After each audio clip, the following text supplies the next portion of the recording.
उमरिया के रोग हा नजरिए से होला।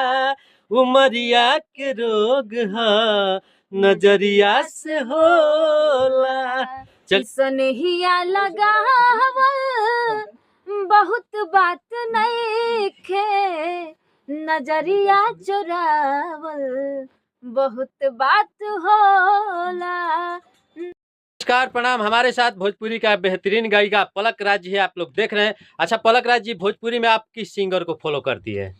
सबसे पहले तो नमस्ते प्रणाम सबको, भोजपुरिया समाज को पैर छू के प्रणाम करतानी। और मैं फैन हूँ पवन भैया का, पवन सिंह पावर स्टार जी। खेसारी जी को नहीं?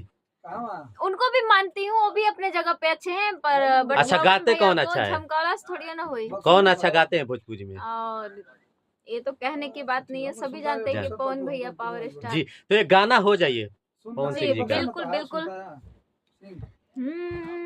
अरे किसन हिया लगावल। क्या बात है, क्या बात है, बहुत बात, क्या बात है, बहुत सुंदर, बहुत सुंदर।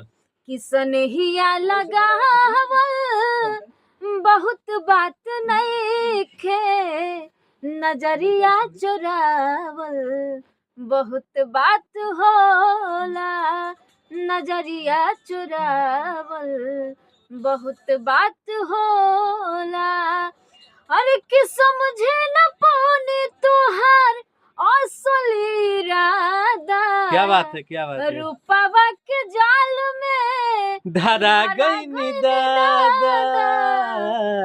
अरे कि केहू के रोआवल बहुत बात नइखे, रुआ के हंसावल बहुत बात होला।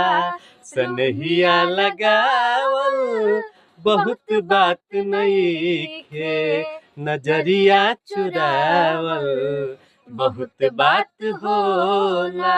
यही में गौ लाइन रहे। अरे कि ना कोनो हाट ना बजरिया से होला। उमरिया के रोग हा नजरिए से होला।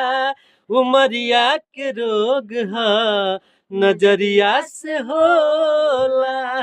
चलिए बहुत बहुत धन्यवाद पलक राज जी।